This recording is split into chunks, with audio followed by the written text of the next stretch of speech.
All right, thank you. All right, you be seated. Your next question. Thank you, Your Honor. Michelle, can you bring up Defendant's Exhibit 236, which has already been admitted? Thank you.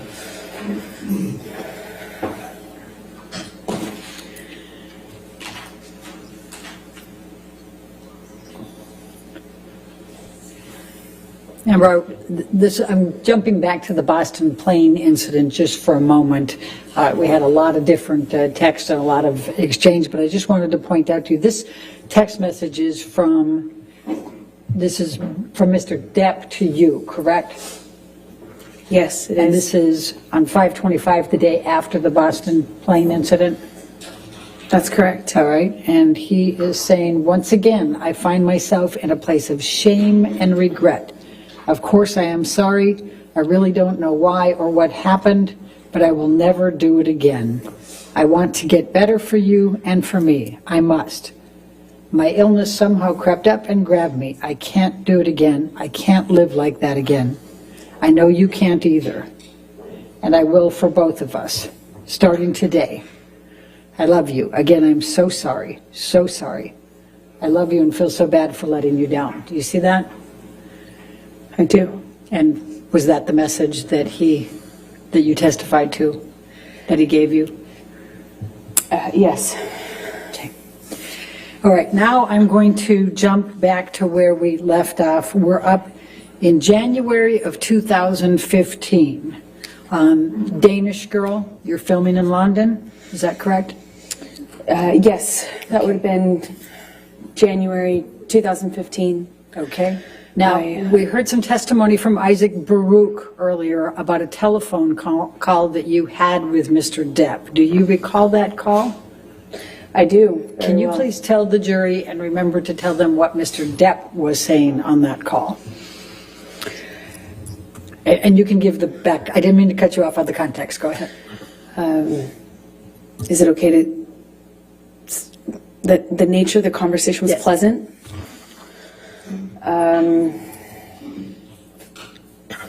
Friendly, fine, normal. And then Johnny stopped making sense with this. Like, you know, he'd start a sentence and then trail off and act confused when I would be confused. And that pattern kind of increased pretty dramatically in a short amount of time. And I was in a hotel room in London speaking to him in Los Angeles, and the phone, what I assumed, cut off. I thought it was a connection issue. And I remember getting out of bed and walking into the bathroom to get something, and I was redialing him.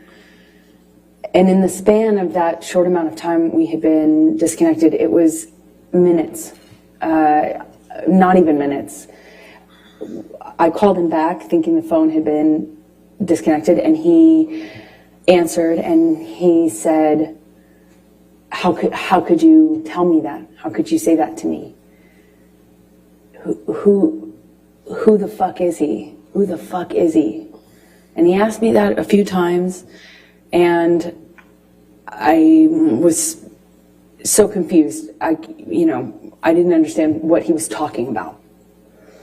I expressed that to him. He says, who is the guy, the one in New York that you're fucking? And it was such a bizarre conversation, because it had already started to feel like he was not making, it was almost as if he was confused by what sentence he had started by the time he got to the end of it.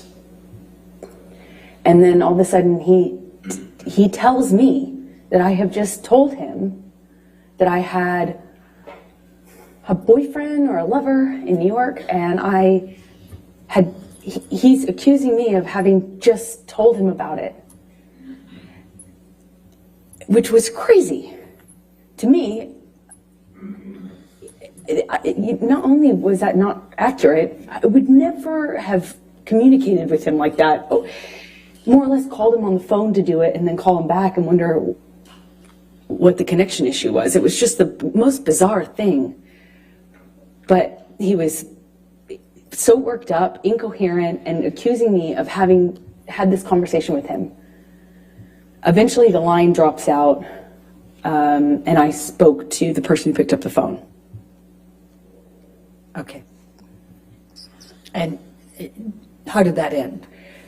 I no longer spoke to Johnny. I probably can't say what the person told me. Are we talking about Isaac Baruch? Yes. Okay. So without saying what he said, you had a brief conversation with Mr. Baruch, and that was the end of the call? I did. That was my understanding. Johnny was passed Objection, out. hearsay. Okay. Sustain. All right. January 25, 2015, Tokyo. Please tell, it's the premiere of Mordecai, correct? Did you accompany Mr. Depp to Tokyo for the premiere of Mordecai? I did. When I was, Please tell the jury about that trip. well, I had just started to pick out the wedding dress right before that trip.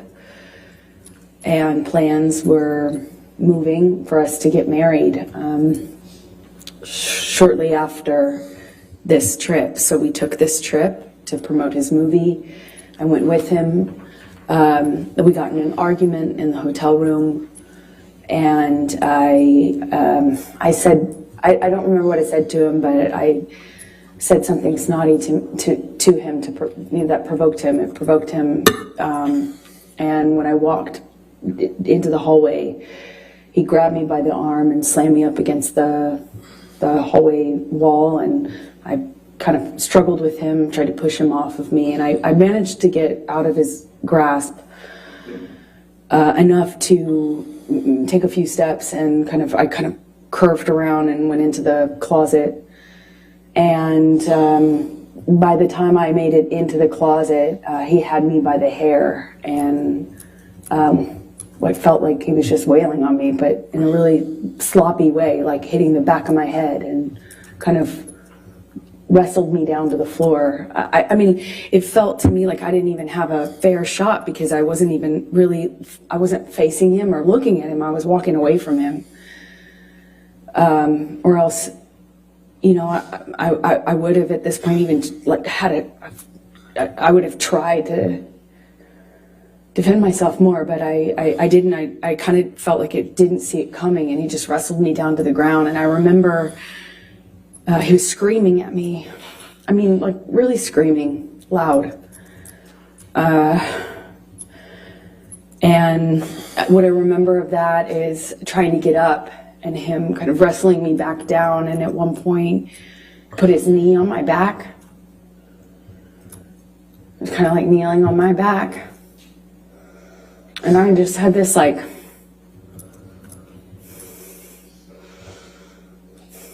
struggle with him. And I look at him and he's still got his glasses on. I just remember looking at him and thinking that was so, he just looked like he hadn't been through anything. He still had his glasses on, sunglasses. And he was screaming at me that he hated me, that it was over, he didn't want to marry me. He was disgusted. He was disgusted. He made this mistake. It was a big mistake. And everyone hated me.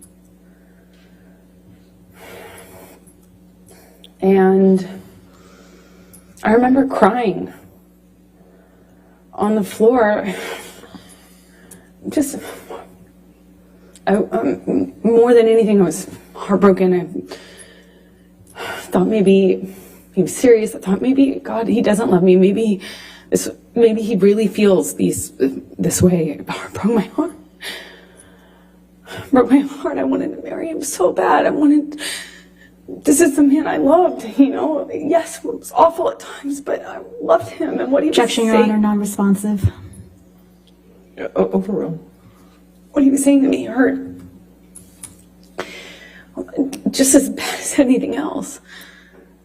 I just remember that he left me on the closet floor, and it's embarrassing, or as embarrassing as it is to say, I went up to him at some point. I don't know how much time had passed. He was sitting at the piano in the living room of the hotel room that we had.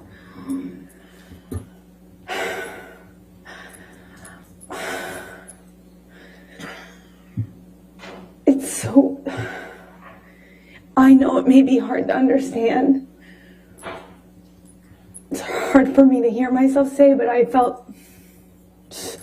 just wanted it to stop. I wanted things to just be okay. And I just sat next to him on the piano, and I just laid my head on his shoulder, and of course I was mad. Of course I was mad and felt it was horrible what he'd done. But on the other hand, I wanted us to be okay. I could just put I could put the physical stuff in a box, and I just kept going back on how much I love this person. So just put my makeup on and went to the premiere with him and walked the red carpet with him. And I remember in the car checking my phone obsessively for pictures because my dress was backless. Of all times to have a backless dress. And then I was just looking at pictures. I was on the red carpet. It was surreal because I was checking for bruises and making sure that nothing, like there would be no marks on me, and we just looked like this other thing on this red carpet when it was just...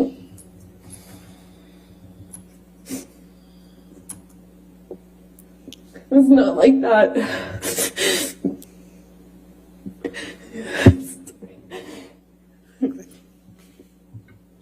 It's embarrassing. You know, it's hard to... I'm sure it's hard to... Objection, Your Honor, non-responsive. I'll sustain the objection. Next question. I'm going to take you to February, the next month, 2015, to your wedding. Can you please tell the jury about your wedding?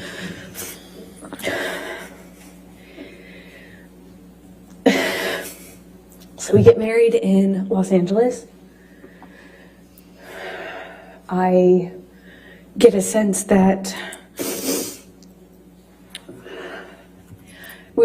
it was a wedding, running around Los Angeles. I was getting married that day, and I remember running around, I went to therapy and,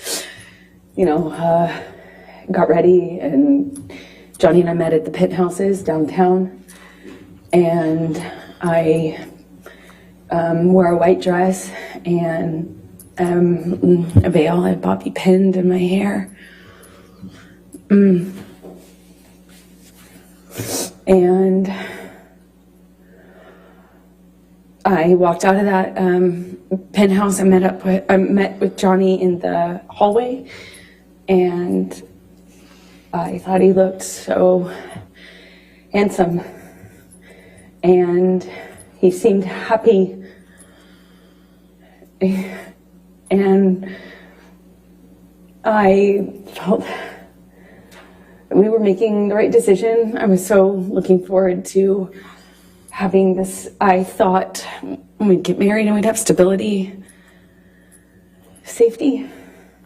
So we get in the car, we get into actually Johnny's car, and for the second time since I've known Johnny, he drove drove us in his truck. It was weird being in the car with him alone. We didn't have that. And we drove to his mom's house, and a justice of the peace arrived, looking kind of surprised. And she married us in the living room of his mother's house, Betty Sue, with our families together. My best friend, my mom, his mom, We ate food with the kids. They were there. And we had a wonderful evening, and then got up and got on the plane either the next morning or the day after, and flew to Johnny's Island. And we had what we had planned for the better, we had planned for the better part of a year or so, maybe 8 months, for this 3-day wedding on his island with our close friends, about 12 people, maybe 15 people. And we had these little houses built, like not tents, but not houses, these little, for the guests. We had them built and designed on the island, and we had people come out, and it was magic. I was marrying the love of my life.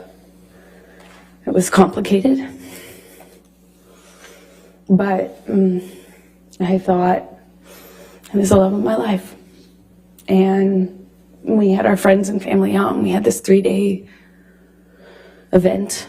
The first night of which was supposed to be he and I separate, with our relative party. So me with the bridal party and him with his fellas. The bridal party, we had planned to do a cuddle puddle, have mushrooms and drink wine, and have our own girl party separate, and then the next day have the wedding festivities.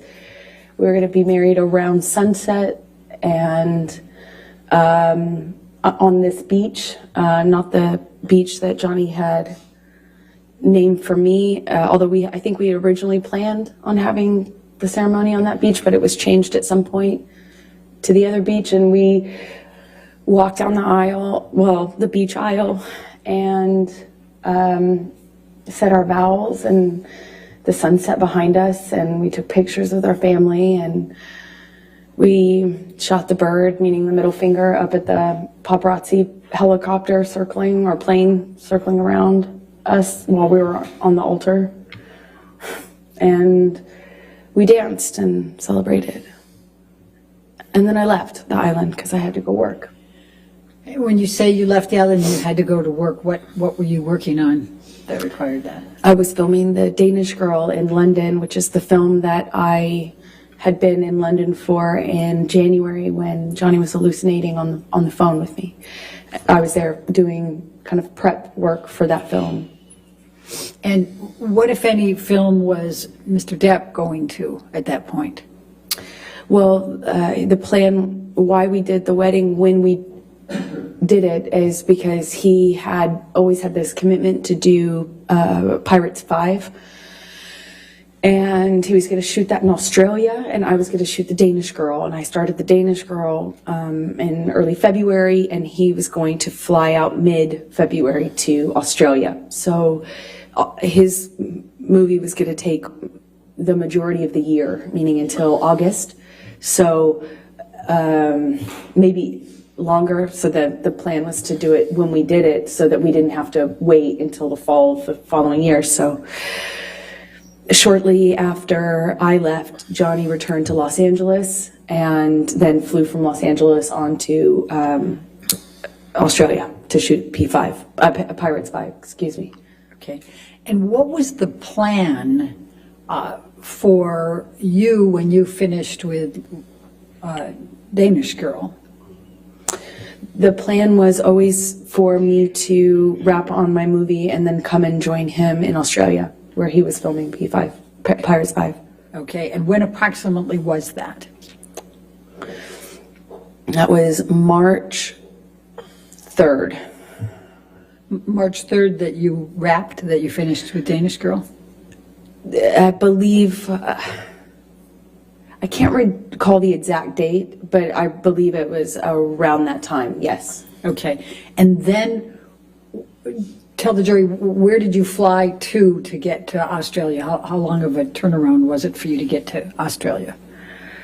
It was about 24 hour, I think it's about 24 hours. I could be mistaken on the exact amount of time, but I remember it's quite a distance from London. I was filming in London, he was filming in Australia.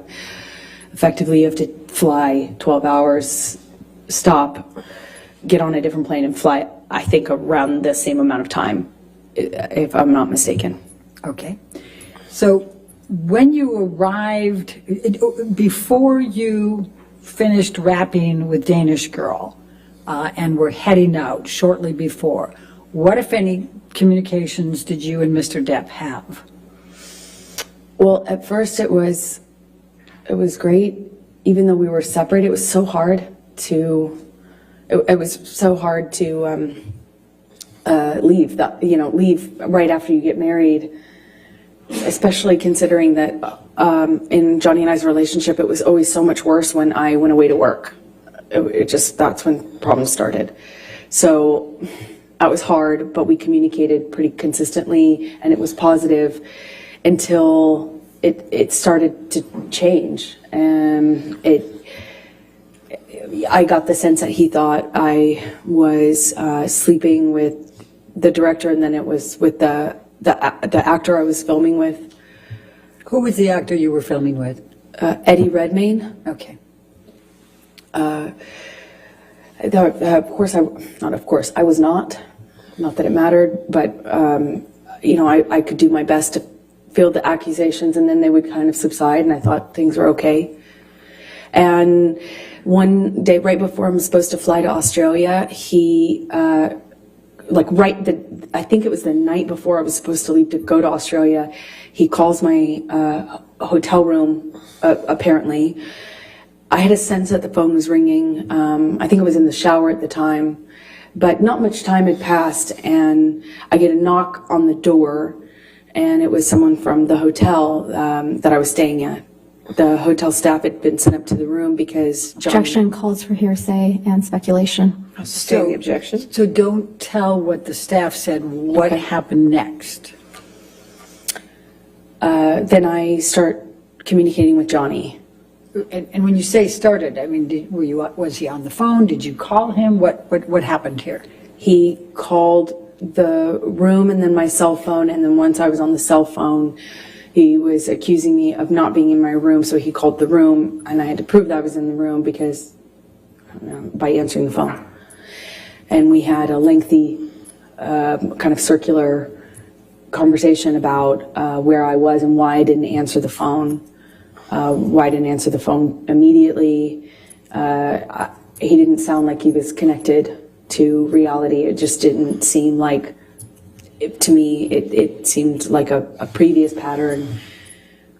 I was unsure what to make of it because he wasn't right in front of me, but he was accusing me of what it seemed like is having, I guess, an affair or a reason to not be in the room that I got a sense from him was cheating or that I was hiding something, and why I wasn't answering the phone, and hence why I got the knock on the door. Okay. That was right before I left. So before you headed to Australia, what, if any, requests did you make of Mr. Depp for him to get you MDMA? That's ridiculous. Why is that ridiculous? Because I would never, since that time I learned my lesson the hard way on the plane to Russia, I would never do MDMA with him. I'm asking for a problem in that case. Like that, I would never do that. Okay. So you flew to Australia and met with Mr. Depp, right? And I'm going to, can we pull up Defendants 1809? And Your Honor, these are some of the pictures that Mr. Kim, you may recall, was testifying earlier, said he had on his phone. Okay. And then those were given, so. So I don't have these, is what you're saying. Okay, that's fine. 1809. Correct. I'm just going to show you a few pictures. Amber, do you recognize, and I realize you didn't take this photo. I'm going to move the admission of it, though, Your Honor. Any objection to 1809? No, thank you, Your All Honor. right, 1809 in evidence, you can publish. And let me pass one up and give one to the other side. We tried to, given the strangeness of this. May I approach your arm? Yes. Thank you. I appreciate it. Amber, do you recognize this photo? I do. And could you tell the jury what this is? That is the driveway leading up to the house that Johnny was renting while shooting Pirates 5.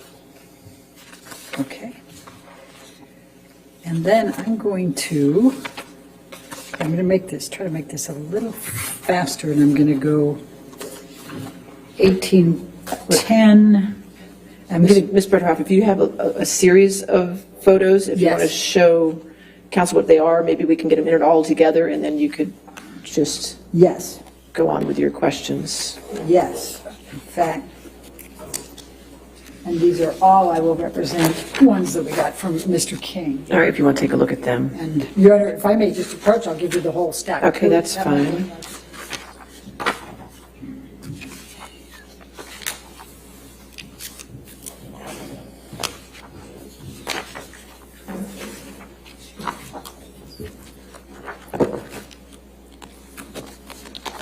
We can keep that up if you want.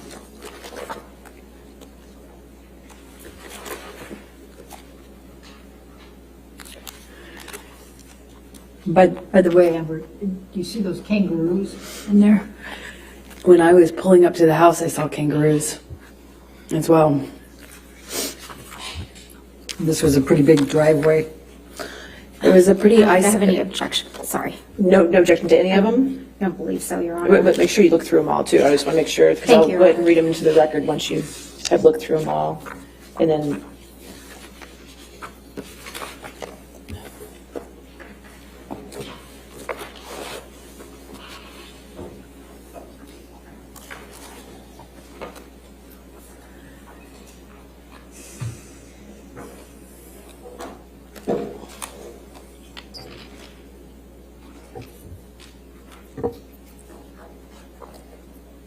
Thank you, Your Honor. I've reviewed them. I have no objection to any Right. of these photographs. So we'll enter into evidence defendants 1804, 1805, 1806, 1807, 1808, 1810, 1811, 1812, 1814, 1815, 1816, 1817, 1819, 1820, 1821, 1825, 1827, 1828, 1829, 1830, 1831, 1834, 1835, 1837, 1838, 1839, 1840, 1841, and 1842. Did I get them all? I believe so. I want to make sure more than believe, so we agree that's all in evidence? Okay. They're all in evidence. So as long as you're just going to be referencing those photos, we'll keep it on before you Keep it publish moving. them. Thank you, Your Honor. Appreciate it. Okay. Whose home was this in Australia? It was I think like a well-known sportsman, racing cars or something of that nature. Okay. Let's, Michelle, if you can pull up 1810.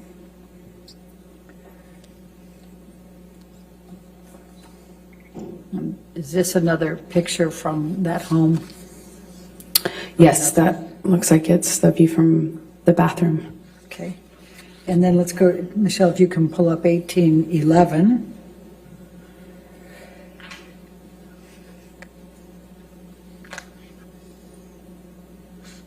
Is that a picture of the home? That's the house, yes. Okay. And let's go to 1812.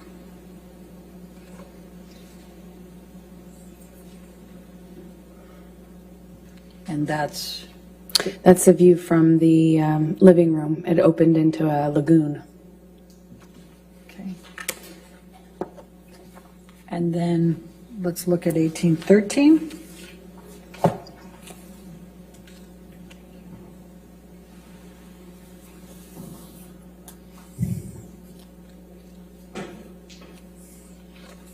I guess that's just another view, little over of the swimming pool, correct? Yes. Okay, and then let's do one more, 1814.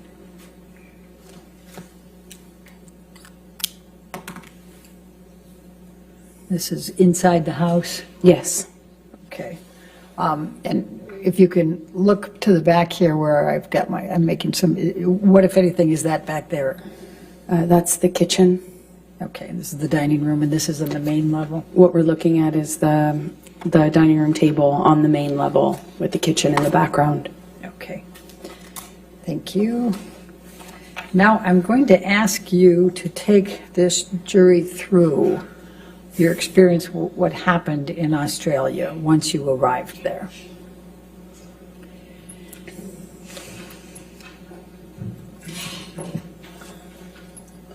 Well,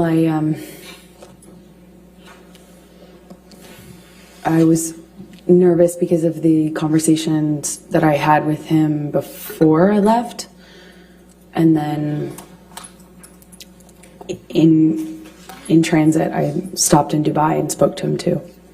So I was a little nervous, but he indicated me that he wanted me to come. He said, I miss my wife at the end of the phone call that we had in the airport. I called him from Dubai. And he said, I miss my wife. I felt, okay, safe to, it's good. And I missed him so much, that's all I wanted to do is see my new husband. I flew in, I arrived early. I walked into the bedroom. I was so excited to see him. And he was so, like, he had lost a ton of weight. So I just knew something was up. And he kind of quickly, kissed me and kind of, we had some interaction. It was brief. He was leaving to go work. He had to work that day. But then after the plan was he would come back, which he did in the evening, and then he was supposed to have a 3-day weekend, a long weekend. So he comes back that evening, and the chef had kind of prepared some things for the fridge, mashed potatoes, I think spinach as well. There were some steaks in the fridge, but he had kind of prepped some of the sides. And I was looking forward to having this kind of, our style at-home date. We'd just been, we're a new married couple. We hadn't seen each other for basically a month after getting married. And I start dinner and am happy to see him. And at some point early in that evening, he pulls out a bag of MDMA. I asked him what it was, and he told me it was MDMA. And I was surprised because at the time, that was, there was no question mark as to how I would respond to that, or so I thought. It's like, why would you even think that that's okay? He had already gotten clean and sober. I was, touch and go, but for the wedding, he was drinking Beck's. I think at some point he did have wine on the island, but it wasn't an issue, right? Just moved ahead. So I was surprised that he would even pull out this bag and, well, frankly, not hide it from me. And he kind of seemed to suggest that we should do it together. And I was like, absolutely not. Like, I just got here. I want to see you. I want to spend time with you. It was the exact opposite of what I expected and what I wanted. And it just seemed delusional at the time to me that he would even suggest this to be something that I could participate in with him. If you had been through what I had been through at that point, it's crazy. And at some point, he drinks in front of me. At first, I think it was like a Malbec or a wine or something. And I remember we hadn't, like, it kind of started an argument. And that was upstairs in that room that we just looked at a picture of, you know, by the sunflowers. That's more or less where we were standing, just closer to the kitchen. And we get in an argument, and I shove past him, just stomp off. And he grabs me, and we have an argument about me walking away, and am I walking out of this? And in my head, I was like, I actually wasn't thinking of leaving yet, but that would later be going through my mind. And we had a brief interaction, and I don't remember the exact sequence of things. I wish I did. I have a lot of flashes. It gets a little bit more confusing from my ability to recall everything in a linear way a little later on as things got crazier. But for this part, the first night, what I distinctly remember is at one point, I don't think I had gotten very far, or maybe I came back into the room, but when he shoved me, I went flying across these parakeet floors. I mean, just skidding across these floors. And I remember thinking it just looked so easy for him to throw me around like that, you know. I just slid, screeching my skin against this like beautiful wooden floor. And we had another argument that was a spin-off from that. It was just kind of this on-off sort of thing that I remember eventually in this interaction, he shoves me up against the fridge. He has me by the throat, and he just was holding me there by my throat. And I wondered if it was the drugs. I wondered if it was him. It hadn't, in my recollection, hadn't been that long. He has me up against the throat. He's kind of bashing me against the wall next to the fridge. We're kind of moving in that area.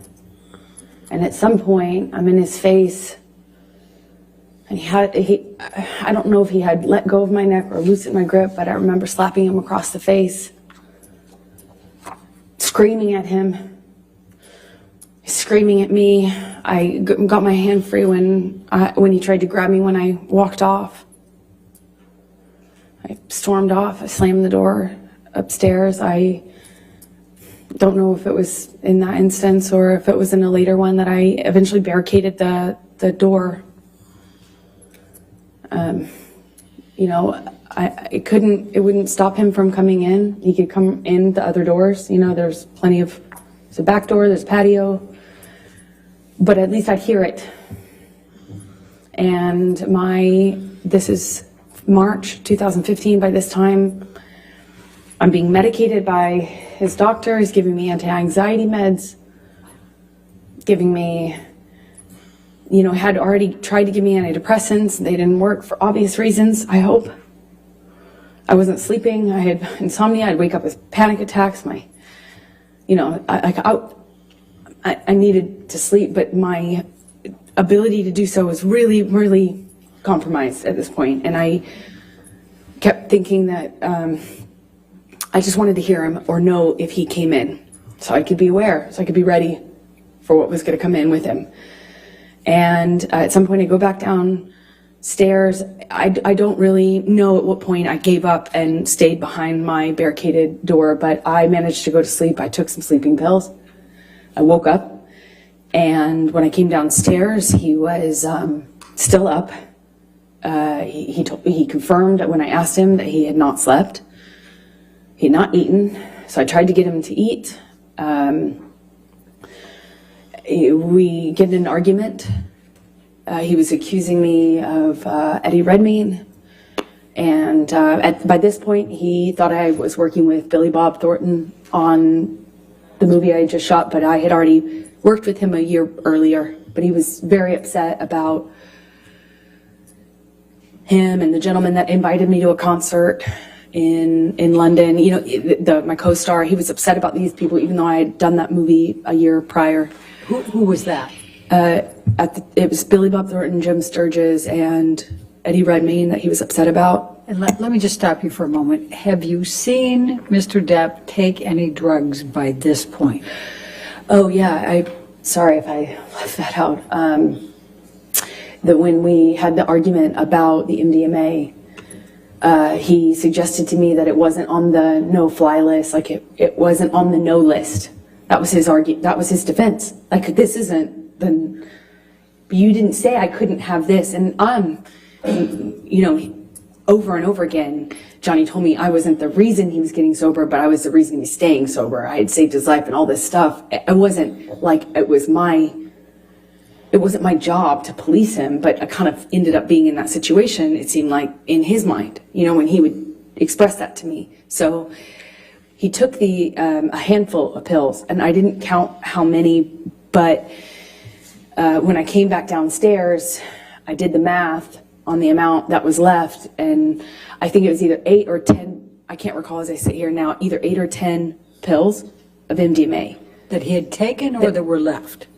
I remember we had a conversation about the amount that he took. So I remember saying, you Objection, took all. hearsay. Okay, I'll sustain the objection. Okay. There were only a few left in the bag, so I think it was what he took. And I said, Johnny, Objection, hearsay. He confirmed that he took that amount and that he could take that amount. And what amount? At this point, there were 10. He had taken 10, 8 or 10. I can't recall. And when you say at this point, is that the first night? Is that the second day? This is the second day. This is after I've already fallen asleep for the night in the room upstairs. Come back downstairs. He was still awake. Okay. Please continue with that second day. He was accusing me of being mean to his sister. He was accusing me of not liking his sister. Something about the wedding. I was trying to put out that fire, as you will. I was trying to say, no. First of all, I'm not filming with Billy Bob. No, I wasn't filming with Jim Sturgis. Yes, I filmed with Eddie Redmayne, but he was a lovely gentleman. Objection, Your Honor, hearsay. Let's not offer to prove the truth of the matter. Overruled. Thank you. And then when it came up with his sister, he was accusing me of kind of having this animosity with Christy. I tried to defend myself, explaining why her and I had kind of become cold to one another. I don't know how else to describe it, because we never had any sort of direct interaction that was negative. We never had any sort of confrontation or anything, but I did my best to explain to him what I could answer to that accusation. And at one point he, I mentioned that, well, I can't say what I mentioned. He, as a result of that phone call, picks up the phone and calls his agent. I don't know why, still to this day.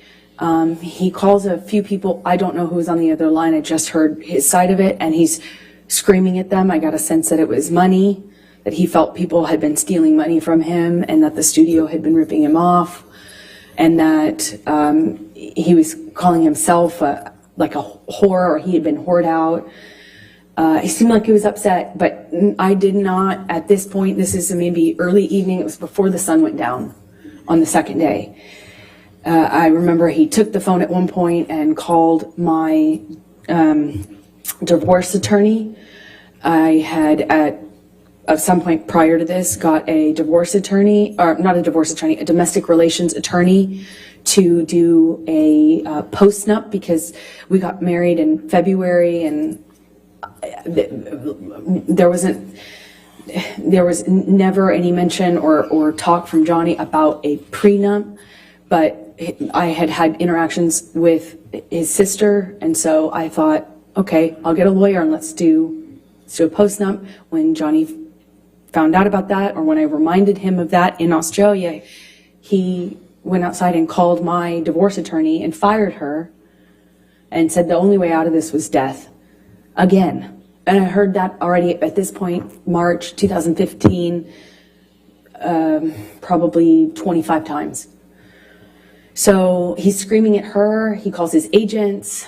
I hear him talking incoherently, screaming incoherently at my lawyer and his agent. He comes back inside, and I genuinely didn't know if he was still mad at me or if it was about me at all. I didn't know. It didn't seem like it was connected to reality at all. At some point shortly after that, I have been saying to Johnny, you need to sleep. Let's eat some dinner, baby. Let's relax. Please, like, calm down. In my head, I was thinking that it would genuinely change if he just got some sleep. He needed to sleep it off. He needed to come down off the drugs. Clearly, the combination of what he had taken pill-wise with whatever else he was hiding from me was not good. I had recognized that sort of delusion. I had recognized that sort of unattached to reality rage. I had recognized the patterns of those kind of loops where he's yelling about things that aren't even being discussed or talked about. I knew already that he just needed to sleep it off, clean up, sober up. And I thought we could. I remember I went to the fridge, I got out the steak so that they would be ready to cook. And I got out some of the food I was going to put together for dinner. I went upstairs.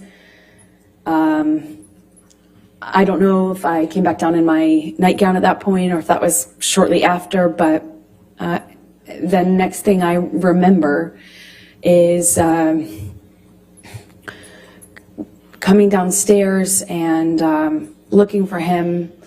We had an interaction that I can't really describe. It didn't make a lot of sense to me. He was just belligerent, throwing things, screaming at me. And I realized I was back on the chopping block. I realized it was back, I realized that the arrows were pointed at me again. And I tried to defend myself. I was explaining, trying to say that. Objection, Your Honor, hearsay. It was not for to prove the truth of the matter. She hasn't even said it yet, but try not to say what you're saying unless it needs it for context or something. Try to say what he's saying. I'll sustain the objection. Okay. He was just belligerent. I don't know how to describe to you because it wasn't making sense. It wasn't making sense. I don't know how. I don't know how the immediate next string of the next part of the violence actually even initiated, but again, he has me up against the wall, and I remember this time he slams me up against the wall hard. I mean, I hit my head hard. And this is a wall next to the, I say kitchenette, but it's more of a bar. I remember there were these cooling fridges, and I remember kind of being slammed up against those. I remember pushing him off of me. I remember the name calling, the whore, the slut, the fat ass. I remember a lot of name calling.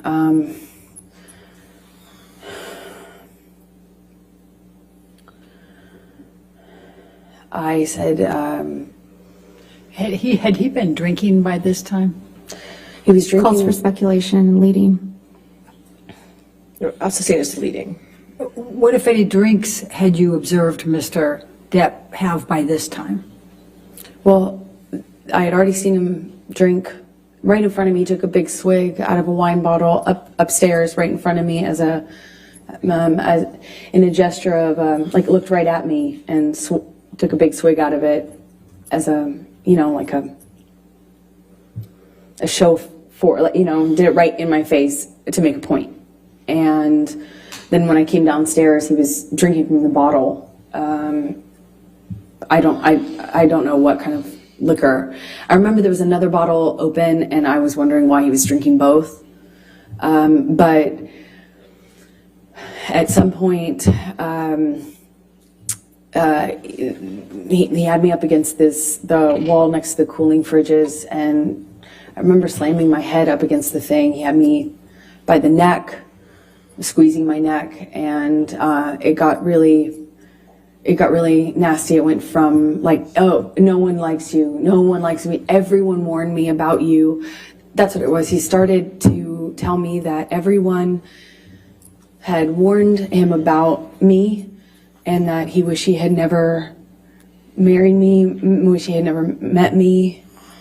No one liked me. You know, it sounds childish, but I remember feeling really hurt.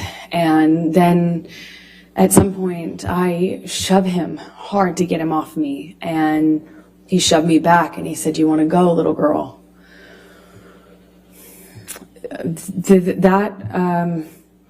I couldn't, as I sit here today, tell you if that happened before he choked me up against the wall, but at some point, I am in a struggle with him where I'm holding his shirt lapel, and he kind of just flings me, for lack of a better way to describe it, throws me across the room. I land on a games table. It's like a ping pong table. And I don't know if I was holding on to him or if he pursued me separate, but he gets on top of me on the games table and is just whacking me in the face, like repetitive. We struggle on the games table. I don't know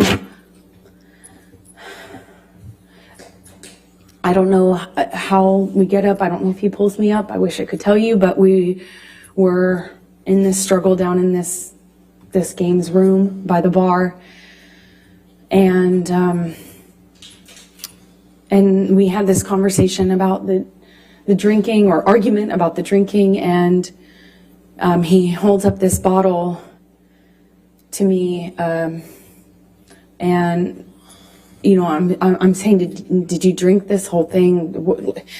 Something stupid, focusing on this detail, and he is telling me that I can't control him anymore, and that if I really wanted to try, take it. And then he's like taunting me to take the bottle from him. If I really want him to stop, why don't I take it from him? Go on. Kept saying, "Go on," and kind of gesturing with the bottle towards me. And like he does that 2 or 3 times. I reach for it, he'd revoke it, kind of laugh at me. And he's holding out the bottle. I think like maybe the 3rd time or so I get a hold of it. I pick it up and I slam it down on the ground right in between us. There's a tile floor, a white tile floor. And I smashed the bottle on the floor. And that really set him off. So stupid. Sorry. It was like a light bulb switch went off. And he starts screaming.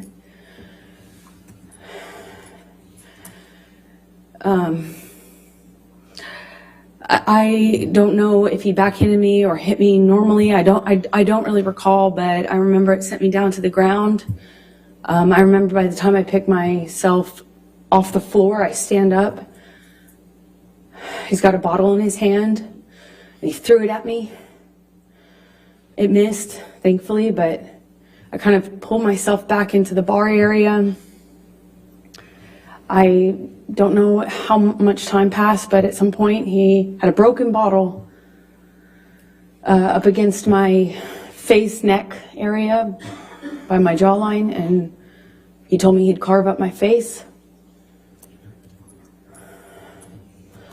I don't know at what point in the evening. I couldn't tell you what sequence-wise when that happened, but it was terrifying. It wasn't the first time he said that to me. He said that to me on the plane as well. But this time he was holding a broken bottle to me. I honestly don't remember if I threw anything in his direction. I don't think I did. I just remember him having me by the nightgown. I remember him flailing me, throwing me around. I'm flailing. This is after there were some bottles broken on the floor. I think this is actually after, again, forgive me, I wish I could remember the sequence, but it's flashes. He's throwing these bottles at me. I remember retreating. There were also cans, like soda cans, beer or soda cans, and they're coming at me one after the other, and I keep pulling myself into the bar area. There's a bar behind me in like a, I don't know, like an L shape. Though he's standing in the only way you can exit, so I'm kind of trapped in front of this sink, surrounded by bar on 3 sides with him in front of me-ish, kind of front off to the left, and he's throwing these bottles one after the other, and I can feel glass breaking behind me. I remember feeling one of them go by my head really fast. I mean, a real velocity. I remember being terrified. I remember I couldn't move. I couldn't go anywhere. I eventually, he ran out of things to throw. I think that's how I moved myself towards the exit. And I believe that's most likely when we got kind of in this struggle by the bar area, because I remember my feet slipping on the tile as he was slamming me from the wall to the countertops. At one point, he has me up against the wall and he's punching the wall. He had my, nightgown and it kind of ripped it off my chest. I remember at one point he's teasing me, taunting me that he has my breasts in his hands. My nightgown came completely off. It was ripped off of me.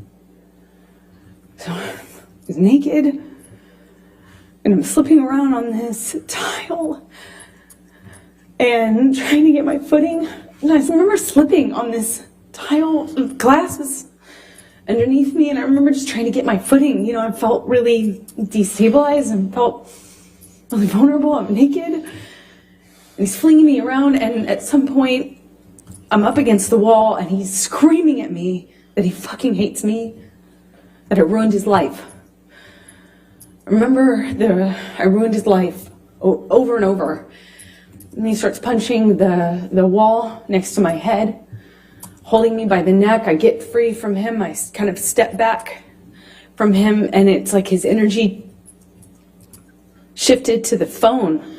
There was a wall-mounted phone on the wall next to where my head was, and he went from punching the wall to like realizing there was a phone there, and he picked up the phone and he's screaming.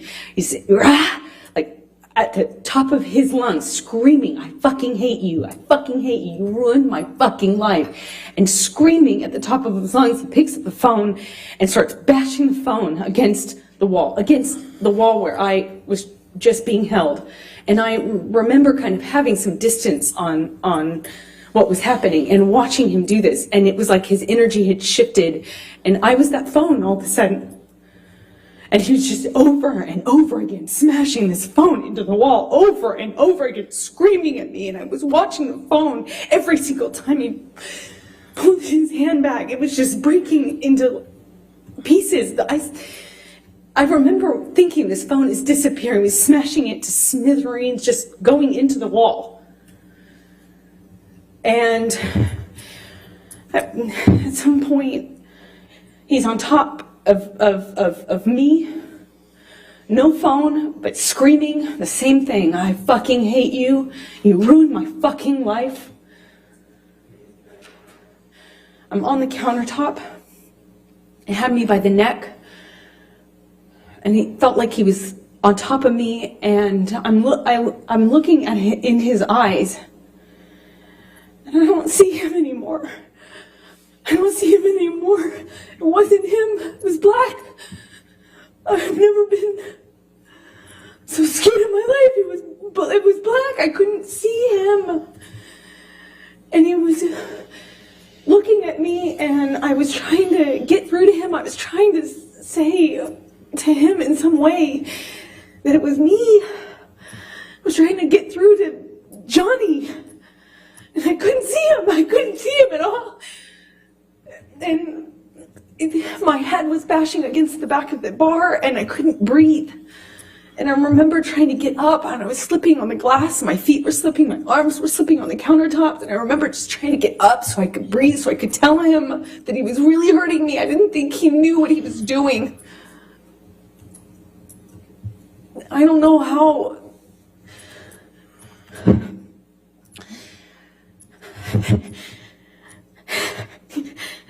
Sorry.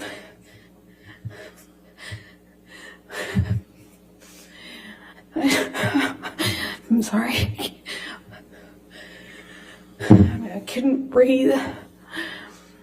Please. I don't know.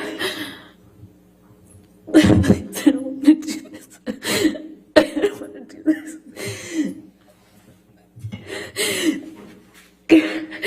I couldn't breathe. I couldn't get through to him. I couldn't get up. I couldn't get up. And I don't know how that ended. I don't know how. I don't know what happened next. I don't understand this.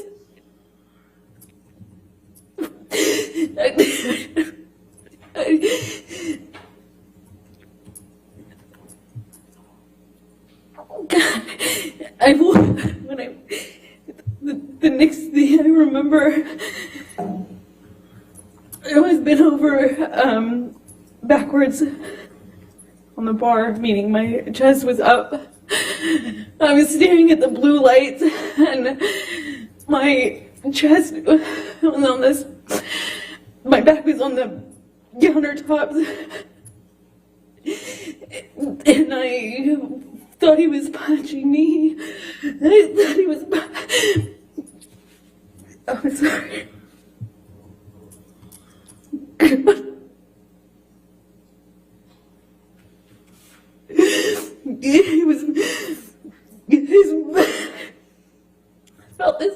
I felt this pressure.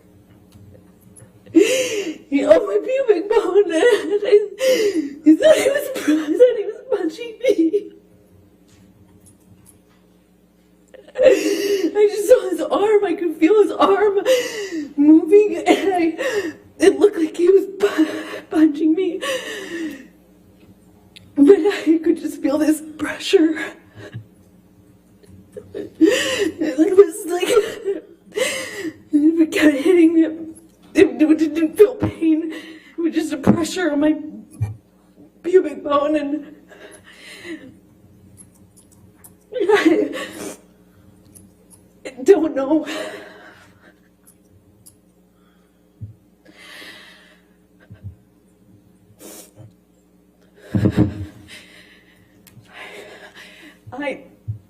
I don't remember what I said. I just remember being really still, not wanting to move. I remember looking around the room. I remember looking at all the broken bottles, broken glass. And I remember just not wanting to move because I didn't know if it was broken. I didn't know if the bottle that he had inside me was broken. I couldn't feel it. I couldn't feel it. I didn't feel pain. I didn't feel pain. I didn't feel anything. I didn't want it. I looked around and I saw so much broken glass that I didn't know if he would know. If he would know, I didn't know if he would know if it was broken or not. And I just remember thinking, please God, please, I hope it's not broken. I don't know how that ended. I don't know how I got off the countertop. I just remember it being in the bathroom. I remember retching. I remember the sound my voice was making. I remember I lost control of my bladder. I remember just retching. I remember there was blood on the floor.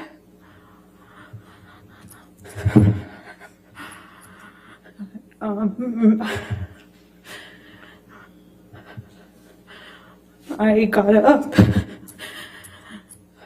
at some point.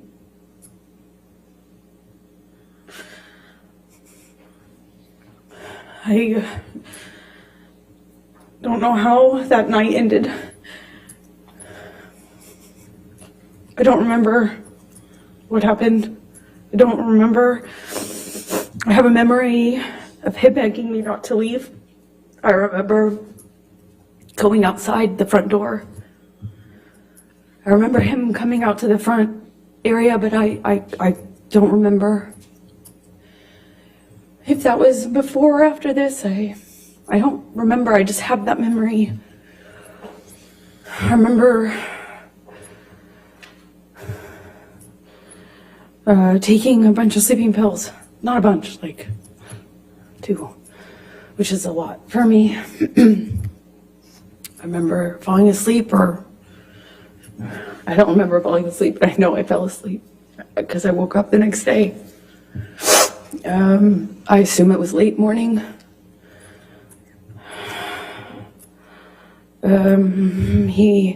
I could hear him downstairs. I could hear Marilyn Manson music, not in person. I could hear the music. Maybe he said it was Marilyn, or maybe I could recognize it. I don't remember, but I became aware of it. That's what I was hearing. It was blaring. It became clear, obvious to me when I walked downstairs. He was still up. He hadn't gone to sleep again. I walked downstairs and I saw this brown on the walls going down the stairs. And the brown on the walls became clear, like lettering. And then it was obvious it was dried blood. He had written down this, that we had a spiral staircase, like white cream walls. There was blood on the carpet. I could see blood drips. I thought it was from my arms or feet, but it was drips. So that plus the wall writing, I saw this brown letters on the wall, and then realized that he was trying, that it was meant to be a message, but it was incoherent. I saw what looked like my name, but I really couldn't make out most of the rest of the message. Walking down the stairs, I saw a bird in the house. I thought that was surreal. I went down to the main level where my painting studio was, and I had some canvases out. It was in the living room area. And by the time I got down to the bottom of the stairs, the dried blood had been kind of taken over by paint. It was blue, navy blue paint, and then brown paint. And then it was, on the walls, on the lampshades, pillowcases of the sofa cushions. There was blood in the painting studio. My canvases had been covered with what looked like just brown, blue, green, red mess. It was just a mess. There was a painting that had, a painting that the owners had that had, like giant penis on it, and, some other things. There was a table overturned, a bunch of broken glass on that floor. I walked downstairs where I heard the music coming from, and that's where I found him, blaring this music. He was in the study, which is by the bar, games table area off to the side, and it was just glass and blood and broken windows and a broken window, and it looked like a mess. The table was collapsed, and I walked into the study. There was a couple unbroken empty bottles. I remember wondering where they came from. And he just looked, he wasn't there anymore. He wasn't there. It wasn't Johnny. He was standing at the office desk. He had his hand wrapped in this, like, rags, or, bandana rags. And I think he took them down or somehow showed me, and he said, "Look what you made me do. I did this for you," something to that effect. And I kind of put together, it was covered in paint, and I put together that's like he was using his finger. I quickly became aware that that's what he was using as a paintbrush, even though there was lots of paintbrushes around. And we didn't have any sort of like coherent conversation, as you can imagine. I figured out he was missing a finger. He kind of held it up, and I said, "What did you do? When? Like, what did you do? When?" And I realized in my head that there had been many hours since this probably happened, assuming that was happened with the phone. In any case, I knew it had been way too long, that he had this blood, that he was bleeding, and I said, "I'm going to call 911 if you don't call Jerry now." I still don't recall which of us called Jerry Judge, his security. At some point we went upstairs. He came upstairs, but he went up to the third floor while I was in the main floor, the entry-level floor. I went to make him a cup of coffee because he was demanding more Red Bull. And I was thinking, that's probably not a good idea. I don't know why coffee would be so much better, but in my head it was. I thought maybe, I don't know, sober him up, or I don't know. The help was coming though, and I remember I made him coffee. As soon as I handed it to him, he threw it at the TV and started screaming again. It was like back to square one. Shortly after that, security arrives.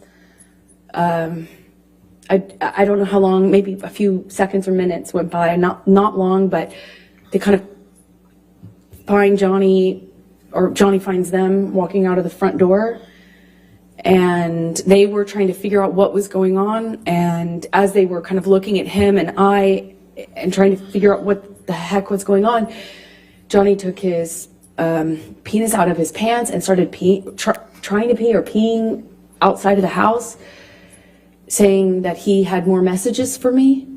And this is in front of security. And they kind of just like looked at each other and looked at him and kind of not laughed, but kind of half, played it off and corralled him. It was how it looked. It looked like corralling a wild animal back into the house with his penis still out of his pants, peeing or trying to pee. That's what he was indicating. And he went to the wall of the house, and I remember him standing at the wall trying to leave me more, saying he had more information for me. He was gonna leave me more messages, more information for me. It made no sense. And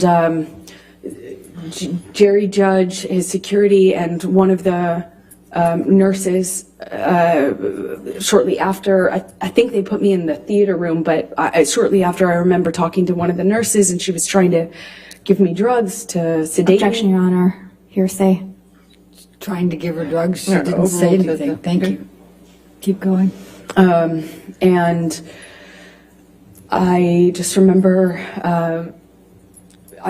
crying and rejecting what they were trying to give me, and fighting with them about how much they were trying to give me. I felt like I needed to figure out what was happening with my life, what was happening with Johnny. I didn't know if he was okay. I didn't know. I actually had no idea, like, could this be something he could die from? If anything, just the drugs and the alcohol. I mean, that alone, I didn't, you know, I just remember being scared and being in this theater room, this dark theater room, and not knowing what the heck was going on.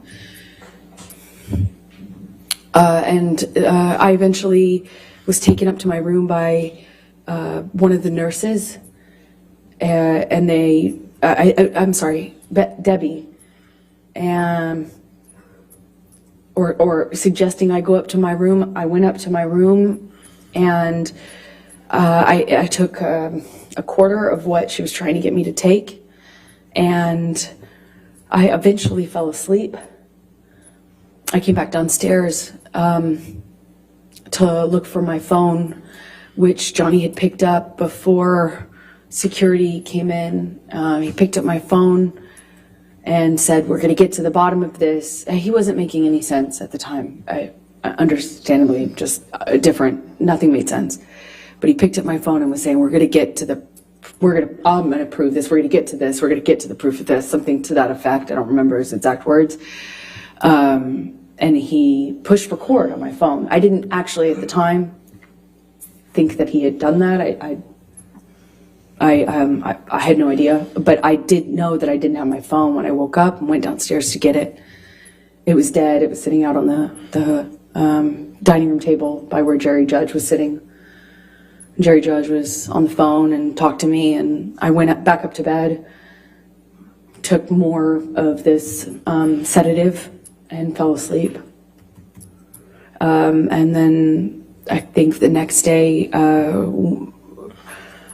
went to the closet and took out the clothes that he hadn't painted on. I guess when he went back upstairs, he had just like, it looked like what he had done is dip his hand in a bucket of paint and just wiped it on my clothes. Just went, and he had picked up another portion of my clothes and put them in the bathtub. And I don't know if he added paint or if he just had touched them with paint, but it was this ugly navy blue brown paint. I packed what was packable, what hadn't been destroyed, and eventually left Australia with Ben King, who you met on the way there. And let me stop you there because I want to ask you some more questions about those 3 days, and then we can talk about Ben King and going home. So, do you recall what bottle Mr. Depp was drinking from and then had that back and forth with you and you threw on the ground? Objection, Your Honor. Compound leading. Sustained. Do you recall what the bottle was? No, I don't. Okay. Do you recall whether it was wine or liquor? It was liquor. The wine was upstairs. Okay. Do you recall Excuse me. what color Excuse me. it was? Well, I believe it was white, or I mean clear, but I can't be certain. I think it was clear. Do you remember whether it had a handle on it or not? No, it was a normal bottle. I remember because he was holding it like this and gestured to me to take it. And I did try to reach for the bottle. It was a normal size, but for life of me, I can't remember like what brand. Okay. When you woke up that third morning and came out of your room, what, if any, food did you see? Oh yeah, I forgot about that. Objection, Your Honor. Leading. Overruled. There was mashed potatoes smeared all over the bedroom door, on the wall, in various places. But I remember opening the door and being really confused at first as to what it was. Had little like specks of green in it, I assumed to be spinach. And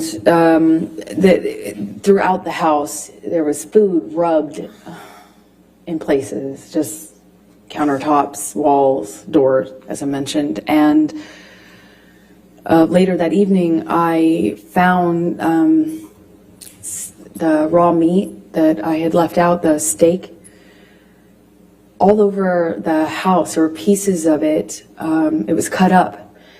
And he had ripped my nightgown into pieces, into shreds, and wrapped the meat up, like wrapped the steak pieces up with my nightgown. It was this really beautiful burgundy silk nightgown that had this black lace trim. I ironically got it from Dr. Kipper for a wedding gift. And it was wrapped, I found it, I continued to find it throughout the rest of the time that I was in the house in Australia. There's pieces of it in the microwave, pieces of it in the produce drawer, in the closet drawer. I mean, just raw meat wrapped up in my nightgown, as well as the smeared food on the walls. It was bizarre. What, if anything, do you recall seeing on any mirrors? Oh, he had written on the bathroom mirrors in the bedroom, and I believe he had, there was another mirror. I just don't recall which bathroom it was in. I suppose it was the one that I went to, which is on the very bottom level, where I was retching, for lack of a better way to describe it. I think it was in that bathroom that he also wrote on that mirror as well. What, if anything, do you recall? In blood and paint, sorry. I'm sorry. What, if anything, do you recall of any lampshades being written on? Well, he wrote on messages to me, things to the effect of go-getter, horror sort of thing, like that sort of language, but calling me easy, calling me a slut, calling me, like just things about ego and what a whore I was. But it was hard to make sense of it because it was clear he was just out of his mind. It was, he wrote on a back of a pillow in blood, and you can tell because it dries like in this ugly brown color. He wrote on the walls going downstairs. Like it took in fact, you could see where it looked like he had run out of blood because the messages became, the markings became clearly letters, and the letters kind of became, like I could see where he had clearly run out of blood or wasn't bleeding enough and went and got paint. And then it became paint and blood. You could see both. You could see where he went back with it. Same with the mirrors. I could see where all the dried blood was. And then I could see a different set of markings with paint and some other material. So I'm going to go back to the time in the bar, and I know this is very painful. Do you recall what Mr. Depp was saying to you when he had the bottle and was pushing it against your pubic bone? He said that he would fucking kill me. I'll fucking kill you. He said it to me over and over again. He said, I'll fucking kill you. Did you bleed from the vagina as well? I did. And did you experience any pain later? I wasn't thinking about that. I was heartbroken. Eventually, I realized that I could be hurt because I was bleeding. But I convinced myself it wasn't broken and that the bottle wasn't broken, or else it would be a lot worse. And the discomfort I was feeling afterwards just paled in comparison to how scared, shocked I was. I'm scared. I just married this man. I just married him.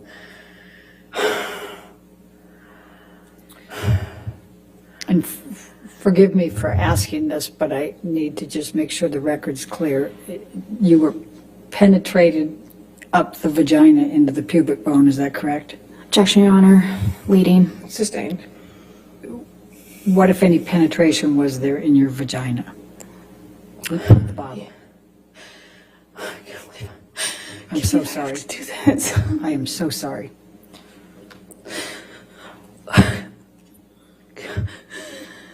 Johnny had the bottle inside of me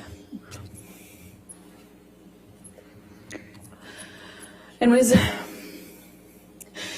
shoving it inside of me over and over again.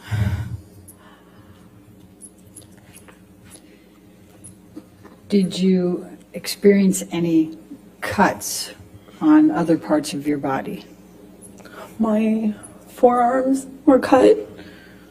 My bottoms of my feet were sliced up pretty good. Did you have any other bruising or swelling? I had a bruise across my jaw, I suppose, from one of the many times he clocked me in the face downstairs. I think I just didn't make a record of anything else.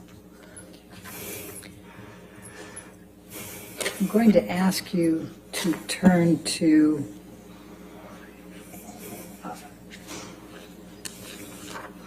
let's go to 1810. Well, actually, let's go to 1815. Michelle, if you can bring that up. Defendants 1815. And I think these are all in, Your Honor, so if we could Yes, publish. yes, they can all be published.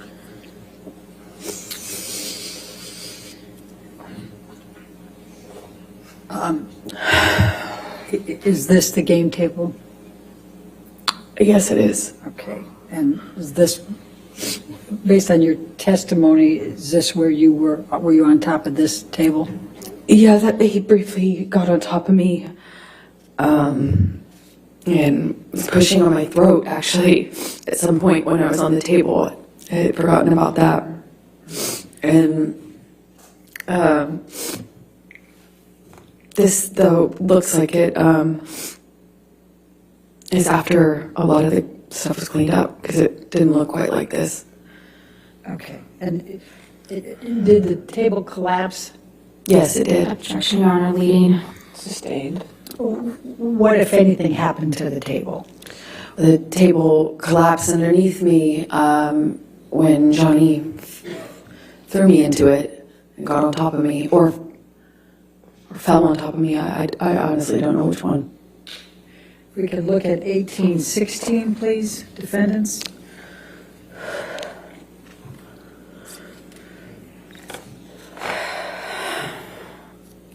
Do you recognize this, what's depicted in this picture?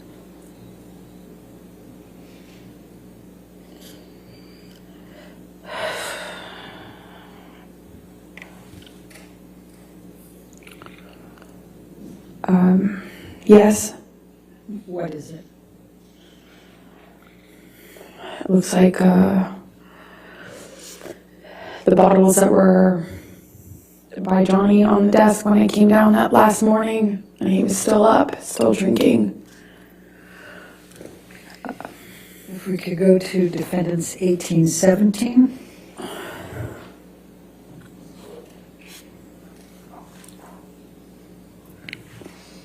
The bottle shape.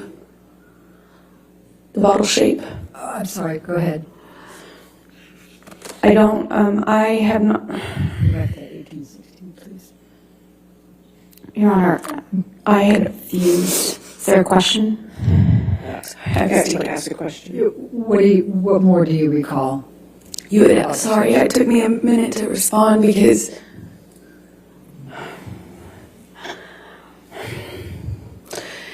it's hard.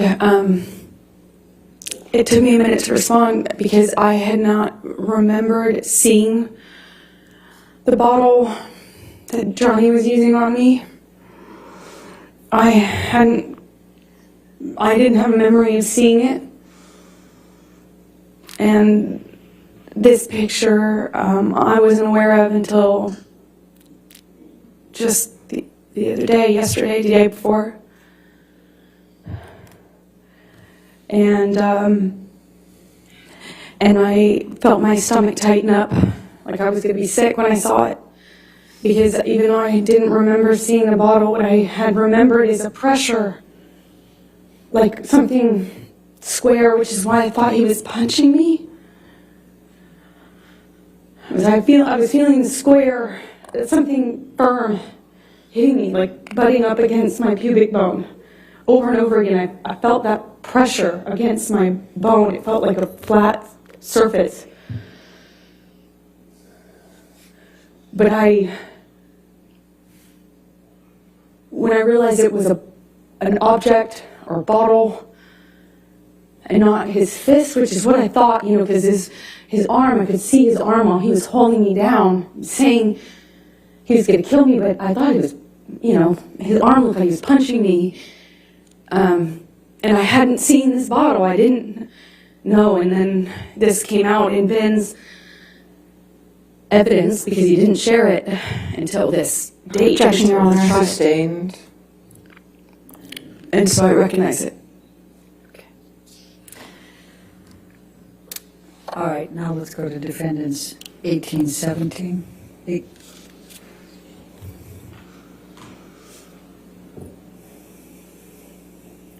Do you recognize this area or this picture? Yes, it looks like one area of the bar. Obviously, this is sometime later because all the liquid is dried up. It's quite slippery. I was slipping all over that tile, that's how I know. Okay. Looks like a lot of the glass has been cleaned up almost. Okay. And then let's go to 1818. Actually, I think I'm that's... sorry, which, Yeah, I don't have that that's number. not in evidence. Yeah, and that's a duplicate. Let's go to 1819. My apologies. Okay.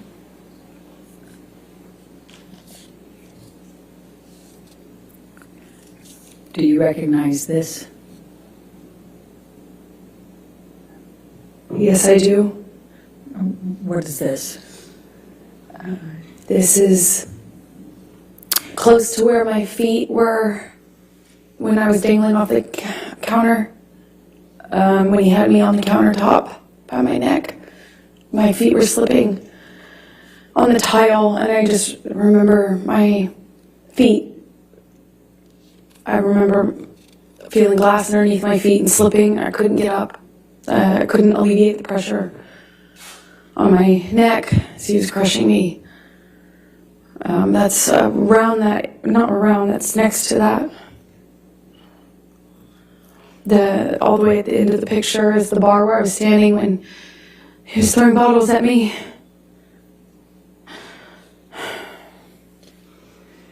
Can we go to 1820?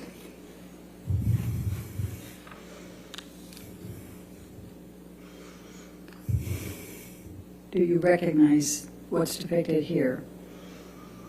The area. Yes, that's to the left would be where the wall-mounted phone was. Right to the left of that. To the right of that is the little L-shaped bar that I was telling you about, where I was trapped and. And when you say to the left of the wall, I'm what do you sorry. mean? Is it off the picture or on the picture? So if you're looking at this picture, imagine up and to the left at person height, at site height, was I don't know if it was antique, but it kind of looked old-fashioned, like an old-fashioned heavy. It looked heavy. I didn't pick up the receiver, but it looked heavy when I was watching it break. It looked like these really heavy glass. Excuse me. It's really thick, heavy, not plastic, but like a Bakelite or something heavy material on it. That's my best guess. So that would have been to the left, and then to the right would have been the very end of the bar that you just saw a picture of. All right, let's go to 1821, defendants.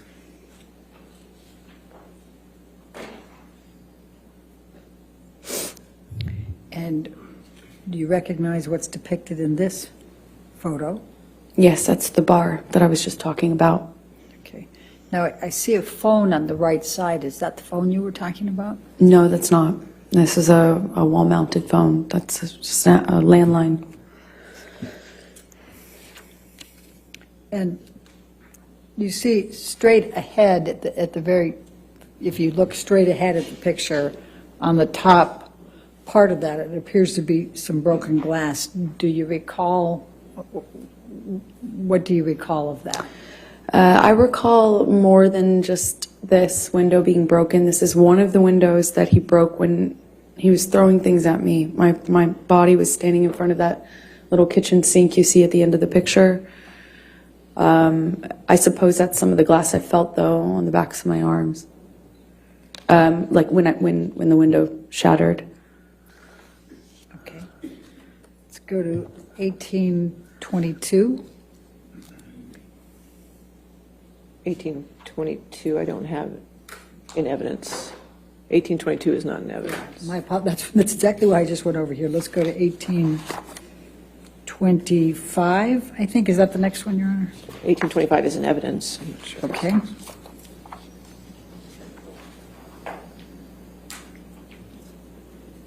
Do you recognize this picture?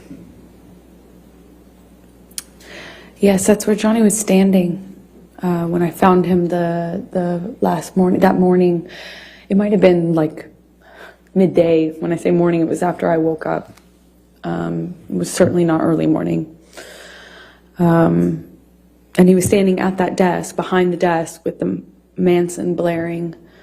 When I found him and told him that I was going to call 911 if he didn't call Jerry. If you look in this picture, there appears to be a lampshade down below. Do you recognize that lampshade down below the table? That's one of the lampshades Johnny wrote threats or messages to me on. Okay. Then let's go to 1827.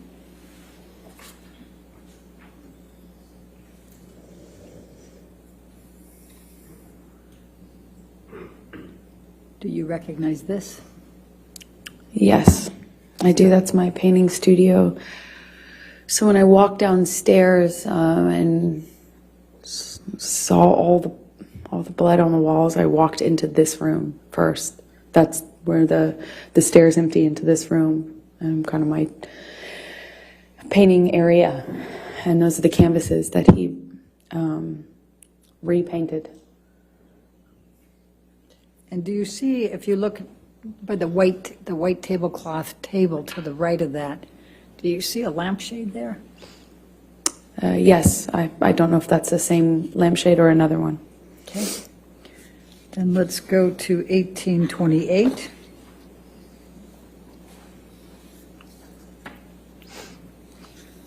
And do you recognize what's in that one? I do. Those are were my paintings. That I don't know when he did that, if it was before or after the writing on the walls, but he just ruined them. So I just want to make sure, so the painting canvas that's dark colored, there's two of them there.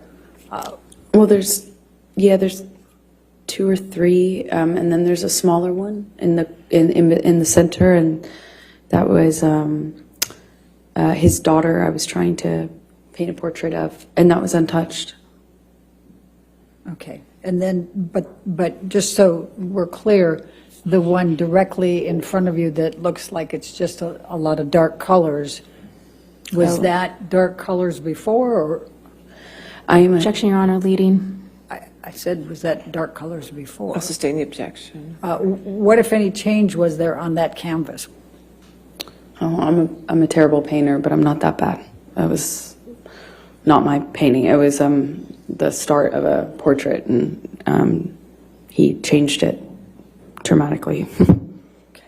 And then to the right side, on the other side of, more to the right than the one you already testified to, is that what that picture looked like before, or is that, Objection leading. what if any changes were there to that picture? Well, the three canvases were portraits, so they looked similar to the one that's in the center that I was doing of his daughter. And the white that's below, what if any changes were there to that, the white canvas that you see there? It just looks like the painting was, it looks like once he destroyed. Objection calls for speculation. Sorry, just saying. Was there anyone else in the house besides Mr. Depp and you? Not that I know of, no, and no one was around. Okay. Do you have any reason to believe somebody other than Mr. Depp did this? Objection leading. Sustain. What if any reason do you believe that Mr. Depp did this? Objection That was not, what if any? What's the objection? leading. No, I'll overrule that objection. Thank you. It was just Johnny and I in that house over the course of those 3 days, roughly. There might have been somebody, his assistant or something, come on the first day or second day, I can't recall, but for the majority of for the entirety of what I've been describing to you, it was Johnny and I in that house. And did you do any of this? Did you No. create any of this damage? No. I'm also going to take a look at the white tablecloth to the right there. And also, Johnny was covered in paint, so to answer your question fully, that's also how I know. All right. So I'm also just going to draw your attention to that white tablecloth over there. Does it appear to have some paint on that as well? Yes, there was paint all over the place, to say it plainly. Now, the painting that you indicated, there was a large penis, I believe. Where was that? I believe it was just, like if you're looking at this, I believe it was on the wall, almost right next to the painting directly center that we're looking at. That's my best recollection, but I can't be entirely sure. Okay. Let's go to 1828. I think that was 1828. Oh, 1829, my apologies.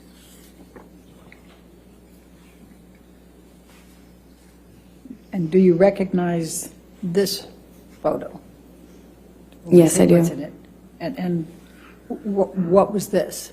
This is one of the lampshades that Johnny chose as a medium to leave me messages in blood and paint. Okay. Let's go to 1830.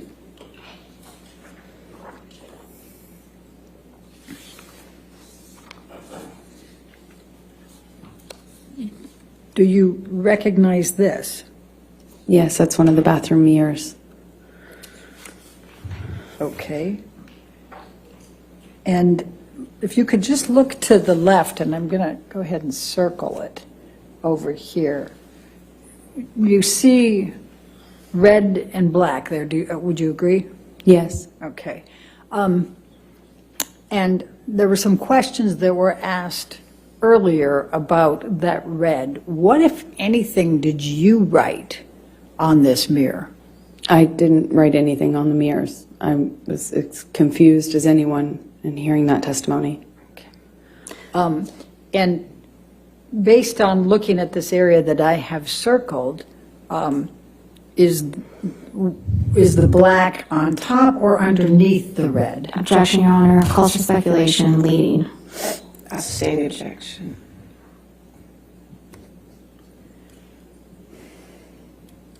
All right, this might be a good time to take a break. Why don't we go ahead and take our afternoon break, ladies and gentlemen. Let's go ahead and have our break. Do not discuss the testimony with anybody, and don't do any outside research. We'll come back here. All right, in 15 minutes.